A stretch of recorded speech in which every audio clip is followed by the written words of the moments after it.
Greetings, students. It's Mr. Harrison from school.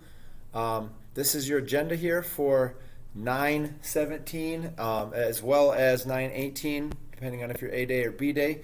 I wanted to walk you through this real quick. First thing, remember to look at it like a GPS. You've got your destination, then you've got your turn-by-turn directions, then you've got your beep beep, you have reached your destination. That's how you know when you've got it. Okay? So, first thing, after completing the lesson, students will be able to identify, that is your action verb, and describe, another action verb. It's not stuff like I will understand. Identify and describe the lab safety procedures, and identify, another action verb, both safe and unsafe lab procedures. When you're given an example of some activities going on in the lab, I need you to be able to identify things that are done safely, but also things that are done unsafely to help improve. And your hint here is think about the helpful hints. When we get through one of these things, I'll bring that up again. So that's your goal for the why should you care about it portion of the lesson. First of all, you should care about it because your safety depends on it. Not only you, but hopefully you care about your classmates, and their safety also depends on it. So our number one goal here at Daniel Morgan is that you get through the year safely and you survive.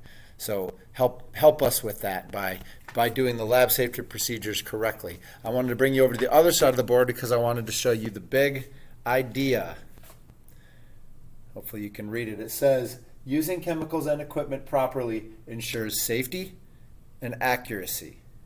So if you use these pieces of equipment properly, if you follow the procedures properly, then you will not only be safe, but you will have accurate answers to the questions we're trying to solve. And isn't that, after all, the point of a science experiment in a lab setting, is to answer a question or solve a problem. And to do that, you need it to be not just an answer, but an accurate answer.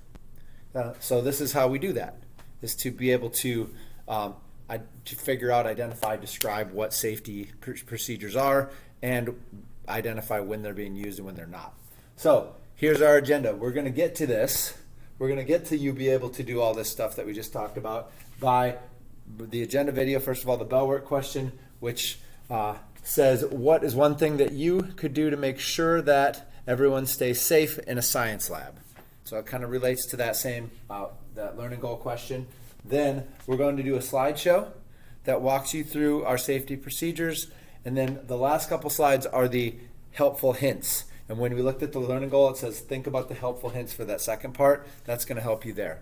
Then after the slideshow, we're going to do a shoulder summary, which brings me down to I know I get it when. You know you get it when you can accurately, there's going to be a question provided to you relating to being able to identify and describe the safety procedures. And we're going to have you do that immediately following the slideshow. So make sure you're paying attention to that slideshow. Then after the shoulder summary, we're going to do a little bit of practice with this, and that's also part of the I'll know I get it when. The first thing is a lab safety worksheet. That's a Wiser Me worksheet. That's to just kind of get your feet wet a little bit with lab safety. The second thing is going to be the lab safety problems activity. That's the part that's going to have you identifying unsafe things they're doing and also things that they're doing correctly. So when we get to that point, that's the other piece of I know I get it when, that you've reached your destination. That's that part. And then if we have any extra time, I'm going to give you some time to get caught up because I know Canvas hasn't been very cool for some of you, but that's the general procedure here, and hopefully we have a great time with this.